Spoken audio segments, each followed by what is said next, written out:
Hi friends, ఈరోజు తెలుగు వాళ్ళందరికీ చాలా ఇష్టమైన గోంగూర పచ్చడిని గోదావరి స్టైల్లో ఎలా రెడీ చేసుకోవాలో చూద్దామండి. దీన్ని రెడీ చేసుకోవడం చాలా ఈజీ, అంతే కదండి. ఇది చాలా టేస్టీగా ఉంటుంది. ఈ పచ్చడిని 2 నుంచి 3 నెలల వరకు ఫ్రిడ్జ్లో స్టోర్ చేసుకోవచ్చు. ఇక ఏమాత్రం ఆలస్యం చేయకుండా దీన్ని ఎలా రెడీ చేసుకోవాలో చూద్దాం. దీనికోసం ముందుగా స్టవ్ పై ఒక ప్యాన్ పెట్టుకుని కొద్దిగా ఆవాలు వేసుకోవాలి. వీటన్నిటిని కూడా లో ఫ్లేమ్లోనే ఫ్రై చేసుకోవాలి. ఆవాలు అనేవి మాడకుండా ఇలా లో ఫ్లేమ్లో ఫ్రై చేసుకోండి. ఇవి బాగా ఫ్రై అయిన తర్వాత ఒక ప్లేట్లోకి తీసుకుని చల్లారనివ్వాలి. ఇప్పుడు అదే ప్యాన్లో కొద్దిగా జీలకర్ర, మెంతులు, అదేవిధంగా కొద్దిగా ధనియాలు కూడా వేసుకుని లో ఫ్లేమ్లోనే ఫ్రై చేసుకోవాలి. ఇవి ఎంతంత క్వాంటిటీలో వేసుకోవాలి అనేవి మీకు స్క్రీన్ మీద కనిపిస్తుంది కదా, ఆ విధంగానే వేసుకోండి. ఇప్పుడు నేను దీనిలో ఒక 100 గ్రామ్స్ వరకు పచ్చి నువ్వులు వేసుకుంటున్నాను. ఇవి తెల్ల నువ్వులండి. వీటిని కూడా లో ఫ్లేమ్లో ఇలా గోల్డెన్ కలర్ వచ్చేంత వరకు ఫ్రై చేసుకోవాలి. వీటిని కూడా ఒక ప్లేట్లోకి తీసుకుని బాగా చల్లారనివ్వండి. ఇప్పుడు అదే ప్యాన్లో ఒక 3 టేబుల్ స్పూన్ల వరకు ఆయిల్ వేసుకోవాలి. ఆయిల్ కొంచెం హీట్ అయిన తర్వాత ఎండుమిరపకాయలు వేసుకోవాలి. ఎండుమిరపకాయలు అనేవి కారాన్ని బట్టి చూసుకుని వేసుకోండి.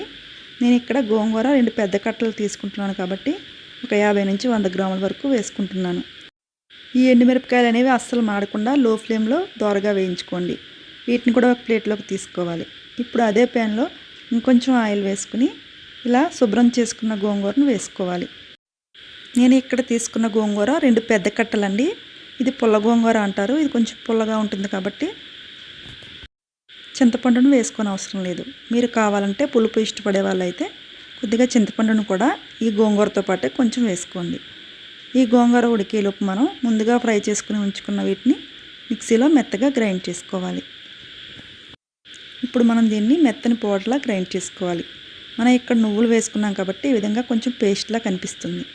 చూస్తున్నారు కదండి. గోంగూరను మాత్రం మధ్య మధ్యలో కలుపుకుంటూ కుక్ చేసుకోండి, లేదంటే అడుగున అంటుకుంటుంది. ఆయిల్ అనేది నేను ఇక్కడ మొత్తంగా పప్పు నూనె యూస్ చేస్తున్నాను, అదేనండి నువ్వుల నూనె యూస్ చేస్తున్నాను.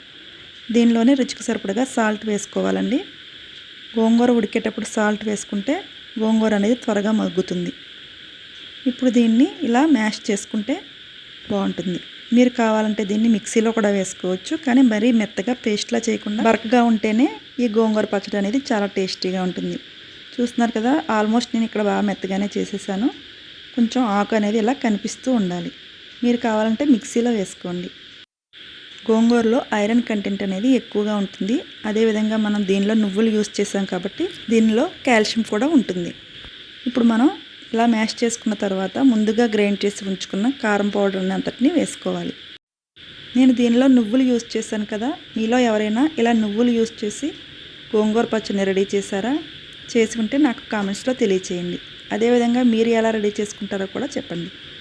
ఇప్పుడు దీనిని తాలింపు కోసం స్టవ్ పై ప్యాన్ పెట్టుకుని వెల్లుల్లిపాయలు, కొద్దిగా శనగపప్పు, జీలకర్ర, ఆవాలు వేసుకుని కొంచెం ఫ్రై చేసుకోవాలి. అదేవిధంగా కొద్దిగా కరివేపాకును వేసుకుని 2 ఎండుమిర్చిని కూడా వేసుకోవాలి.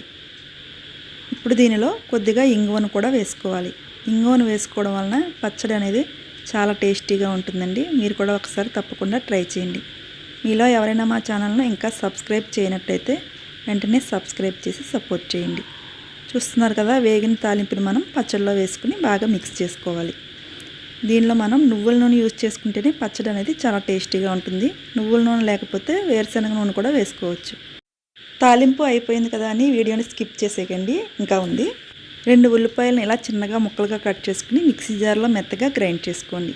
ఇప్పుడు మనం ఆల్రెడీ తాలింపు వేసి ఉంచుకున్న పచ్చడిలో కొంత భాగాన్ని మాత్రమే తీసుకోండి. దానిలో ఈ ఉల్లిపాయ పేస్ట్ని మిక్స్ చేసుకోండి. మీరు కావాలంటే ఆనియన్స్ని ముక్కలుగా కట్ చేసుకుని కూడా పచ్చడిలో కలుపుకోవచ్చు. నేను అంతట్లోనూ ఎందుకు ఆనియన్స్ కలపలేదంటే ఆనియన్స్ కలిపిన పచ్చడి ఎక్కువ రోజులు నిల్వ ఉండదండి.